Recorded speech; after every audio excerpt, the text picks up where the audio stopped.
온유한 자는 땅을 기업으로 받을 것이며 라고 말씀하고 있습니다. 5절 말씀이죠. 이 온유한 자는 타인을 먼저 배려하고 그 권리를 존중하는 자입니다. 이 먼저는 하나님께서 우리에게 온유하게 대하셨죠. 그래서 하나님께서 우리를 먼저 생각하셨고 우리를 위하셔서 그 하나님의 권리와 하나님의 모든 많은 것들을 포기하시고 우리를 위해서 주셨죠. 그래서 우리 먼저가 하나님의 온유하심의 그 은혜와 능력을 누린 자들입니다. 근데 이 또 온유함이라는 태도는 이 신약 성경에서 우리가 하나님의 말씀을 대하는 태도로서도 얘기를 합니다. 이 야고보서 말씀을 보면은 말씀을 온유함으로 받으라라고 권면하고 있습니다. 온유함으로 받으라는 것은 하나님의 말씀을 잘 듣고 아멘하는 심령으로 우리 많이 표현하듯이 들으라는 거죠. 듣는 사람들이라는 거죠. 어디 뭐 이렇게 주일 설교 들을 때 오늘 무슨 얘기 하는지 어제 한번 들어보자 뭐 이런 태도가 아니라 정말 살아계신 하나님의 말씀이 말씀으로 나한테 말씀하시는구나.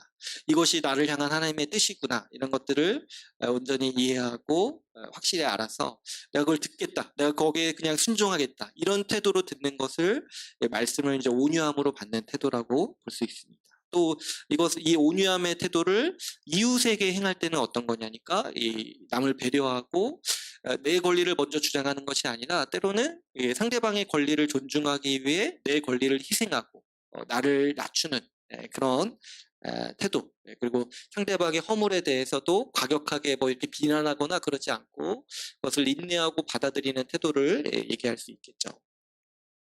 이 온유한 자도 이 팔복과 굉장히 밀접한 관계가 있다는 걸 우리가 쉽게 이해할 수 있습니다. 한번 생각해 보시면 앞에 이제 자신에게 대해서 심령이 가난하다고 했잖아요. 자기 의를 버리고 그리고 애통하는 자, 자기의 죄에 대해서 애통하는 자잖아요. 이런 사람이 타인을 향해서 이렇게 날카롭다거나 이렇게 막 비난한다거나 막 이렇게 뭐 내 권리를 먼저 주장한다거나 하는 걸 상상하기 쉽지 않죠. 그렇죠. 다른 사람을 날카롭게 비난하고 이렇게 막 깔아뭉개는 거는 자기 의를 가진 사람만 하는 태도예요. 보통은. 그러나 우리 신자는 자기 의를 이미 버린 사람들이고 나부터가 먼저 내 죄가 큰 문제인데 내 죄를 가지고 애통하는 사람인데 다른 사람의 어떤 허물이나 다른 사람의 어떤 그런 모습을 보고 막 이렇게 과격하게 얘기한다거나 이런 것들이 사실 이제 신자의 마땅한 자질이 아닌 거죠. 그래서 신자는 이미 온유한 자입니다. 이거를 우리가 잘 믿어야겠죠. 제가 보면은 가끔 이제 성정 자체가 온유하지 않은 분도 있어요. 근데 이제 이게 제가 아까 처음에 우리 시작할 때 그 팔복 그 서론에서 얘기했듯이 이미 받은 자질인데 또 어때요? 우리가 자라가야 될 자질이다. 라는 거잖아요. 그러니까 근데 먼저는 뭐냐면 이미 우리가 온유할 수밖에 없다. 아무리 생각해도 이거 내가 받은 은혜와 우리 신자가 되는 이 구조적인 상황을 생각해 볼 때 논리적으로 우리는 온유할 수밖에 없다. 이거를 딱 믿고 살아가야 하는 거죠.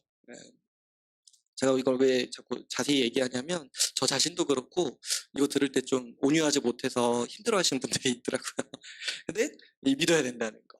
우리가 이미 온유한 자라는 걸 믿고 이거에 대해서 자라가야 된다는 걸 믿는다는 거죠. 보면은 천성이 좀 과격하시고 좀 그런 분들도 있는 것 같아요.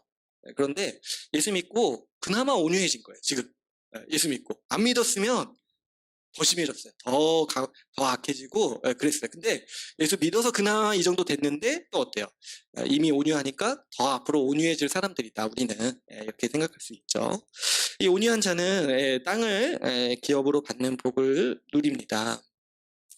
이 땅을 기업으로 받는다는 거는 이 아주 구약에서 전형적으로 하나님 나라를 주시겠다라는 표현이죠. 그래서 이 하나님 나라에 들어가서 그 하나님 나라에서 누리는 그 복으로 하나님 나라에서 받는 그 모든 자원으로 우리가 힘있게 살아갈 수 있다라는 것을 얘기하는 복이라고 할 수 있습니다. 사실 세상에서 이 온유하다라는 그 덕목은 권장하는 덕목이 아니에요. 그 팔복의 모든 자질이 세상 사람들은 다 기피하는 자질이에요. 그리고 세상 사람들이 아이들을 가르칠 때 이렇게 살아가라고 절대 안 가르쳐요. 온유해라 이렇게 말을 안 하죠. 오히려 네 권리를 주장해라. 네 권리가 침해당하면 강력하게 주장해라. 아, 너 이렇게 어디 가서 을이 되지 말아라. 어디 기죽고 살지 말아라. 이렇게 계속 얘기하잖아요. 그러니까 온유한 자는 사실 그래서 세상에서 피해를 많이 보고 또 많이 또 이렇게 침해를 당하죠. 어떻게 보면 만만해 보이는 거예요. 만만해 보이는.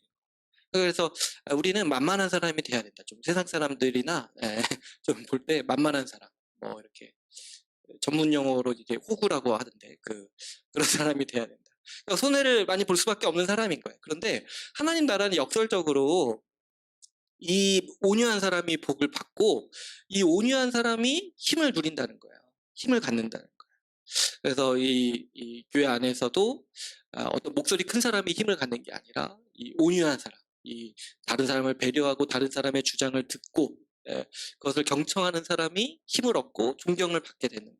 그것이 우리 교회의 모습이고 이 하나님 나라의 모습이라는 거죠. 이 또 땅을 기업으로 받는다라는 걸 생각해 볼 때 땅이라는 것 자체가 그 사람의 어떤 이 가세의 어떤 힘, 어떤 이제 영향력이라고 볼 수 있습니다. 그래서 이 온유한 자가 교회 안에서 더 칭찬받고 또 마찬가지로 하나님 나라에서도 더 영향력을 갖겠죠. 그래서 이 온유한 사람이 이 교회 안에서 직분을 맡고 또 어떻습니까? 인정을 받음으로써 그 사람의 의견을 더 사람들이 청중하게 되고 이런 일들이 이 교회 안에서 이미 임한 하나님 나라의 현실인 교회 안에서도 일어나고 앞으로 완성될 하나님 나라에서도 이 모습이 더 확장되고 더 분명히 드러날 것을 우리가 기대할 수 있죠.